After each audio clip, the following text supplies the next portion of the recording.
After physically destroying Black Wall Street, decades later, a new strategy, or a new propaganda may say, came. Turn black people into consumers and consumers only. Stick around and I'll show you how.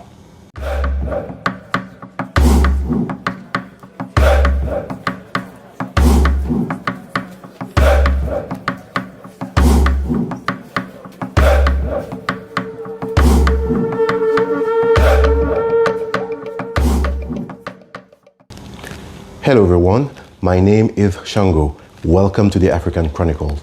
In this channel, we promote cultural and financial emancipation from African and the diaspora.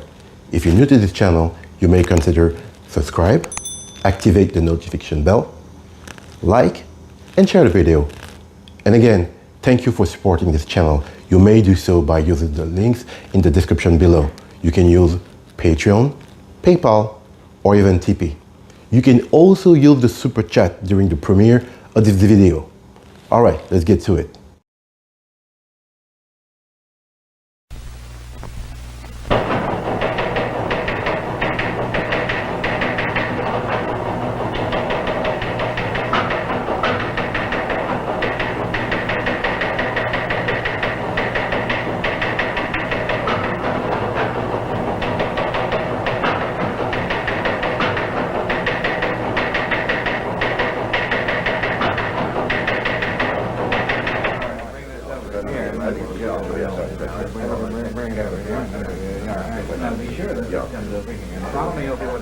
Well, move that over there. Why don't you You got the level on that, Joe? Hey, how's this video coming through? Are the lights hot enough? Don't forget the dolly and close. All right, be sure and stay clear of number 2 camera, and all set. Stand by.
Hello, I'm Bob Trout.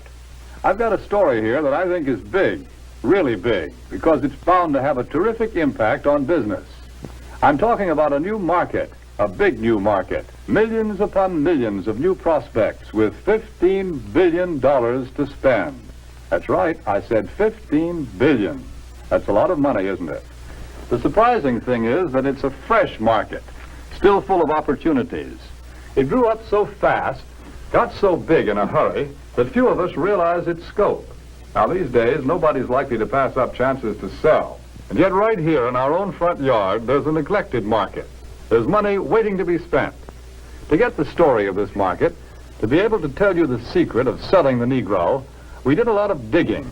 We talked to leading businessmen, to customers, and to salesmen. We went to Washington, D.C. We set up cameras and other key points around the nation. And out of this all, there emerged a story, the story of a new market.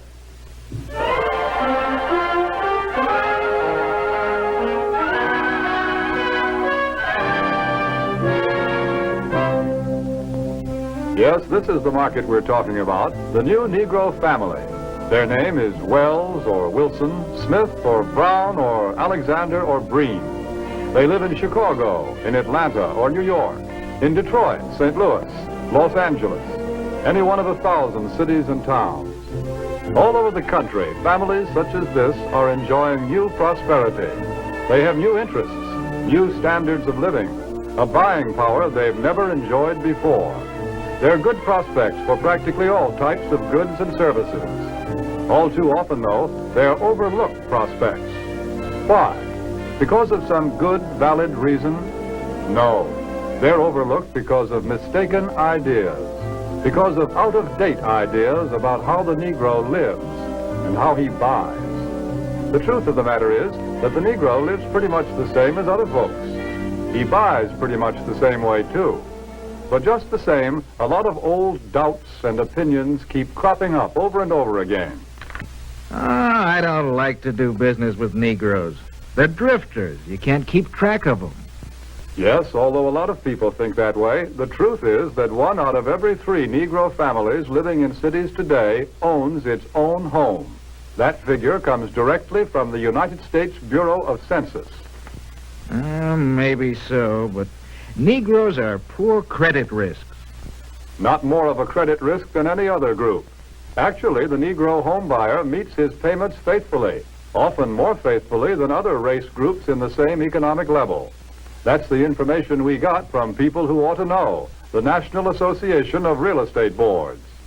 Well, maybe, but I've always heard that Negroes buy shoddy, poor-quality merchandise.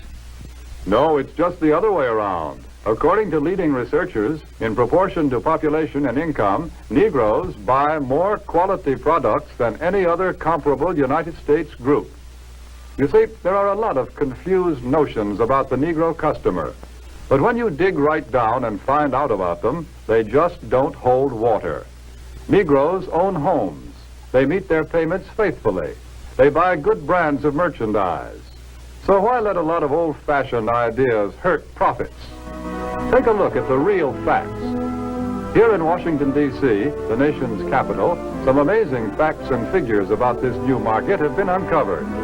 For a first-hand report, we would like to take you directly to the United States Department of Commerce to hear this story from the Secretary of Commerce himself. Here is the Honorable Sinclair Weeks, the Secretary of Commerce of the United States. In the Department of Commerce, we are constantly alert to trends that mean a healthier national economy, better business for the nation as a whole. Recently, we have been interested in a rising young market, one that represents a huge potential for goods and services. I'm referring to the new Negro market. The tremendous buying power of this group is backed, of course, by an increased earning power. The average Negro family's income is at a record high. In fact, since 1939, it has increased more than the average income of all other Americans. Just take a look at a few figures. An official Department of Commerce report shows that at least 1/3 of the Negroes living in cities earn from $2,000 to $5,000 a year.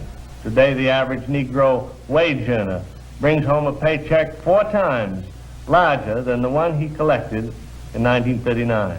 As a whole, the Negro market has a total income of about $15 billion every year. And after taxes, Negro families still have many billions of dollars to spend. Here is a buying power that cannot help but have a tremendous effect on our national economy and on business prosperity in general. When these dollars are spent for a wide range of goods, services, and employment, business everywhere is bound to feel the impact. This new buying power has resulted in a class Negro market, a profitable, above-average income group of consumers. For example, the nation's largest newspaper and magazine research organization, Daniel Starch and Staff, reports these significant figures. More than 51% of the readers of Ebony magazine have a record player in their homes. Almost 64% own a television set. And almost 78% enjoy the convenience of an electric refrigerator. It is also a fact, and this is from the magazine The Food Field Reporter, that Negroes spend almost $3 billion a year for food alone. Per capita, they buy more cosmetics, drugs, and toiletries than anyone else in the country. And their children are better educated, too, because since 1930, enrollment in Negro colleges is up 2,500%. But really, to recognize the importance of this class Negro market, we must realize that something has been happening economically in our country. People are on the move. The population is shifting. The makeup of metropolitan populations today is different than it was just a few short years ago. To give you a better idea of what we mean, we set up several cameras, candid cameras, in a number of shopping locations. Take a look at these shoppers.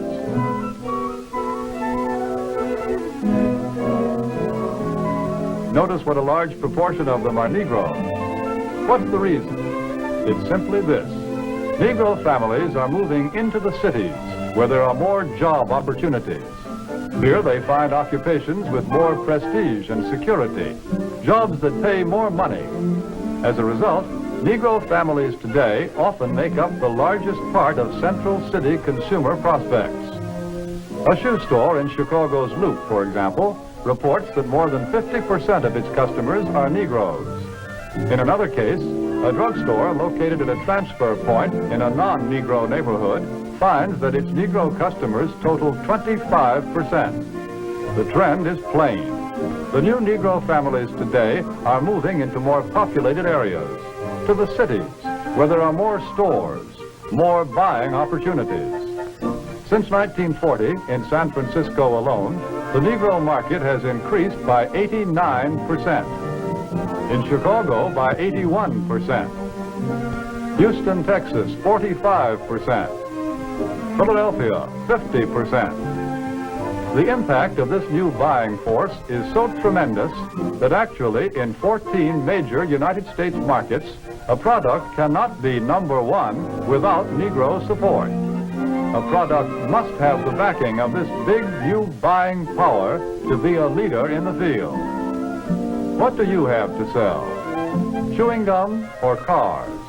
Toothpaste or transportation? Whatever it is, here are millions of prospects. And these prospects are everywhere. Negro customers can no longer be pigeonholed.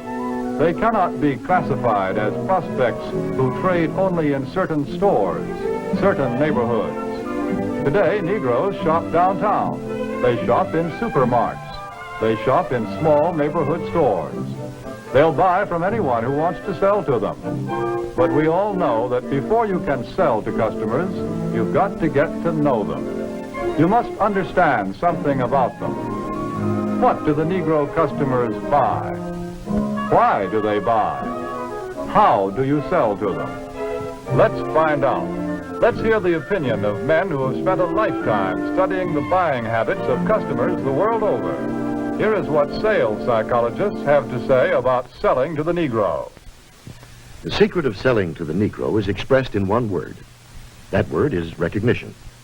Now, there's nothing unusual about that. People want to be recognized. They need recognition. That's basic in all of us. But perhaps because he's had so little of it, the Negro needs even more. He needs to feel important and appreciated. This need is a very real and important one. It shows up even in many of the Negro's shopping habits. Anyone who sells or wants to sell to the Negro customer should know about some of these habits. 3 habits in particular play a big part in every sales transaction. To begin with, most Negroes buy by brand. They ask for products by name. They're quick to turn down off brands. Do you wonder why? Well, listen to what this customer is thinking. That last hat I bought just didn't hold up at all. You see, for a long time, the Negro has been sold a lot of shoddy, second-class merchandise. So now he asks for name brands in order to make sure he gets his money's worth.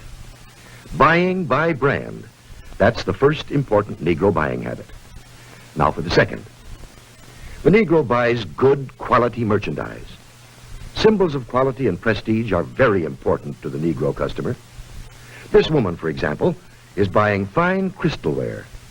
But she is also buying the admiration and approval of her friends and relatives. Listen to her thoughts.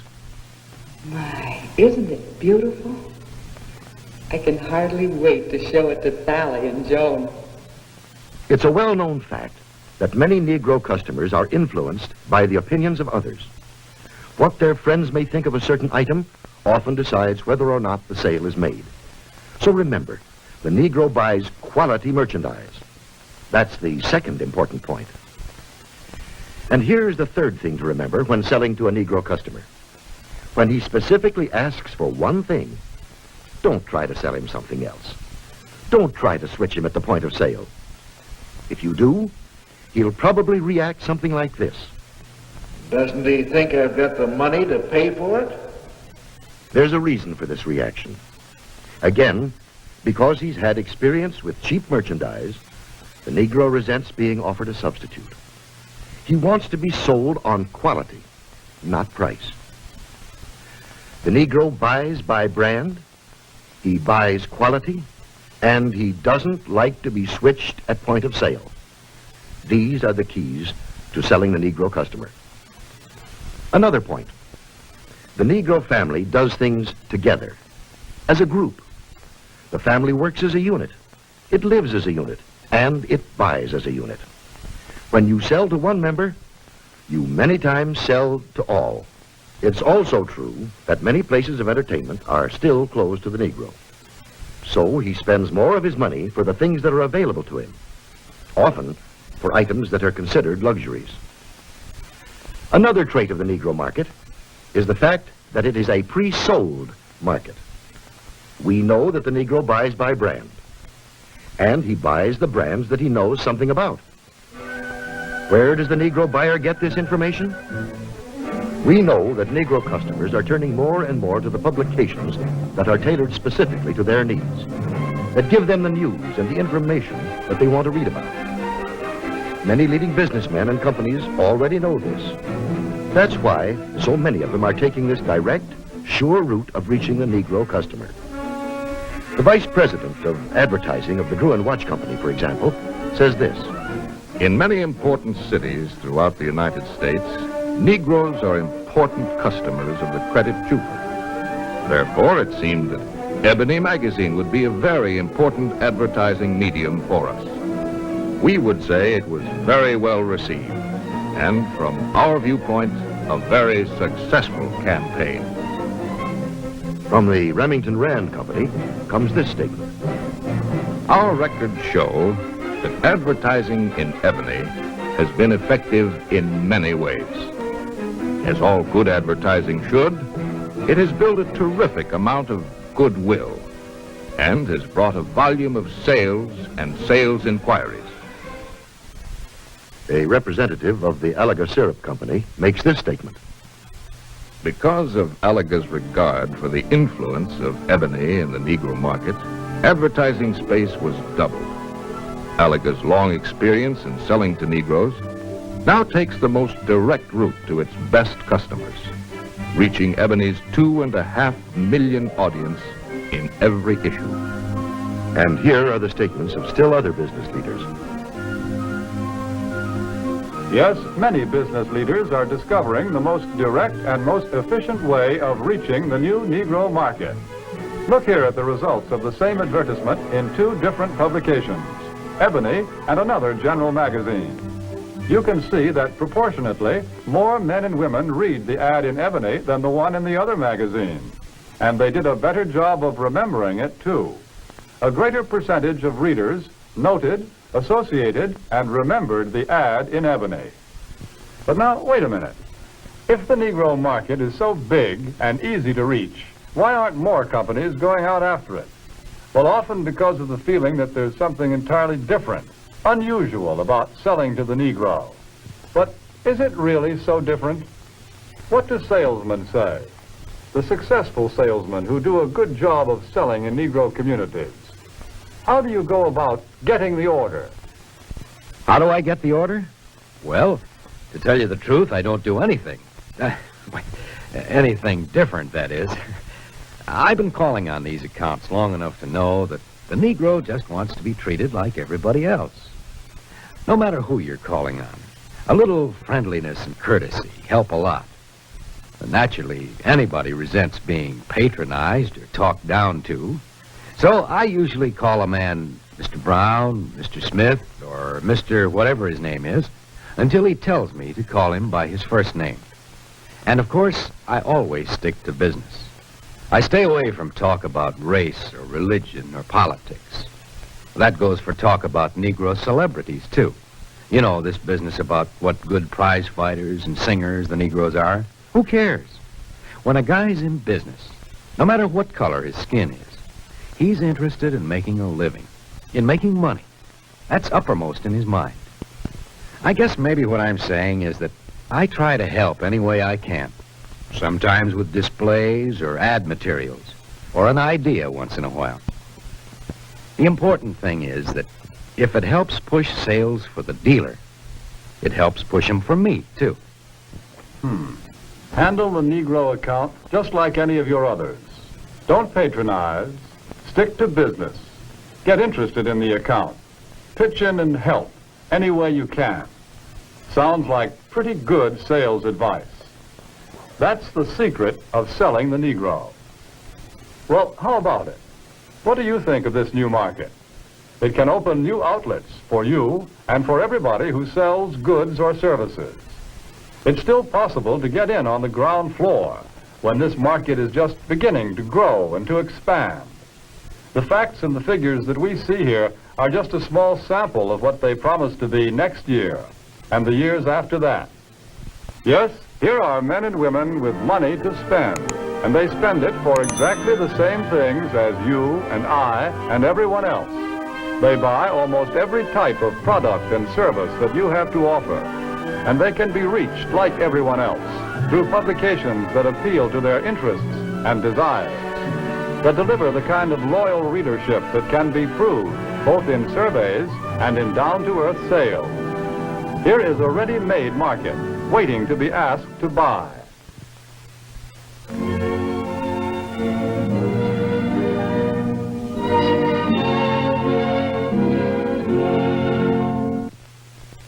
Here are millions of customers for what you have to sell.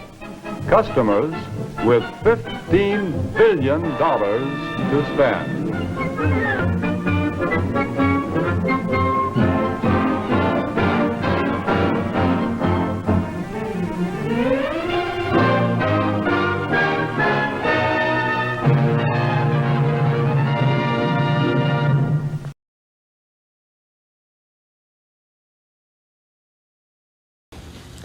This documentary speaks volume, right? It speaks for itself. So, what would be the solution? What would be a solution to sort this out? Well, my dear friends, you need to look for yourself.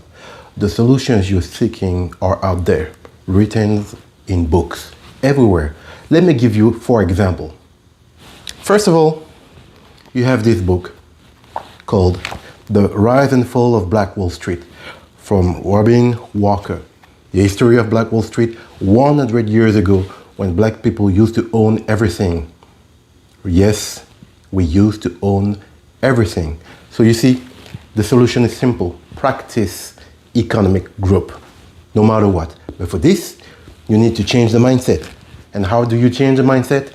By educating yourself, getting books, reading, educating yourself, get the information, get the knowledge, and then put on the work. Because you can read as much as you want. If you don't put in the work, nothing will change. So remember this, 1 century ago, Black Wall Street, we used to have everything. Philosophy or opinion of Marcus Garvey.